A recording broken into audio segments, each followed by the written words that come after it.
I know that euthanasia seems like a very dark and evil thing, but sometimes it's the only decision you can make. For instance, if you saw a human writhing in pain and there was nothing you could do to help put them out of their misery, what would you do? As a student who wants to be a veterinarian and lives on a farm with a long history of raising animals, I have some insider knowledge on the well-being of animals. According to a survey taken in 2018, approximately 68% of Americans have pets, so chances are most of you will have to deal with this decision at some point in your ownership. According to apexec.org, there are many different pros and cons when it comes to euthanasia. The pros include everything from being able to decide when it's time to have your pet put to sleep, all the way through freeing up space. In many cases, it is a very difficult decision that shouldn't be taken lightly by anyone. But sometimes it's just the time to let your beloved friend move on to a better place. As I previously stated, the choice to help your pet move on can help the animal, but it can also help you move on after a great loss as well. Most shelters have problems with storage space when it comes to animals. They don't have enough kennels or cages to keep all of the pets that they take in, so many of these kill shelters use euthanasia to help solve this problem of overloading their buildings. But however many pros there are, there will also always be just as many cons that make it sound evil. In 2000, there were approximately 4.6 million pets euthanized in the United States. Throughout the United States, there are approximately 6 to 8 million dogs that enter shelters after being abandoned. With the numbers of dogs and cats increasing every year because of places like puppy mills, we have to come up with a better solution. Some people might say that we have to come up with better solutions to solve the problem facing us about pets. So according to the American Humane Society, AmericanHumane.org, spaying or neutering your pets is a much better idea than euthanizing millions of pets every year. Neutering, which can be used as a broad term for both male and female animals, can lessen the burden on public and government shelters that help the abandoned pets. By neutering your pets, you're not necessarily taking away from the problem, but you're refraining from adding to it.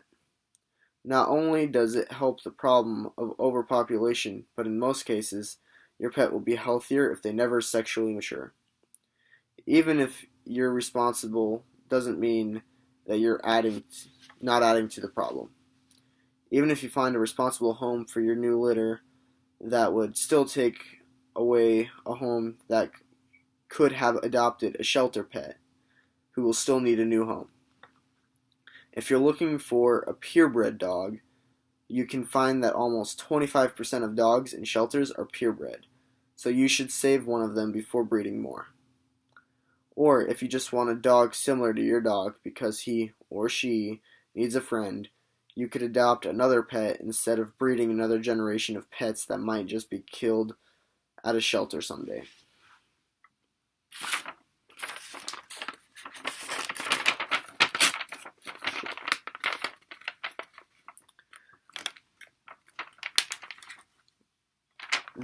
There are more than 8.5 times as many pets euthanized as are reclaimed by owners. Only slightly more, about 700, are adopted as opposed to euthanized.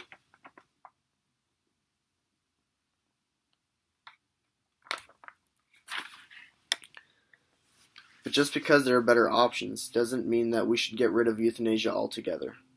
According to avma.org, most pet owners will have to face this decision at some point in their pet ownership. This decision can be the only one or the best decision for you and your pet. Sometimes the right decision to put your pet down is to put your pet down because if they are seriously injured or ill, they're probably in a lot of pain, and most people would try to relieve them of their pain if it couldn't be treated. Sometimes it's the best choice for your family as well. If you have children or another loved one, you wouldn't want them to see their beloved pet writhing in pain.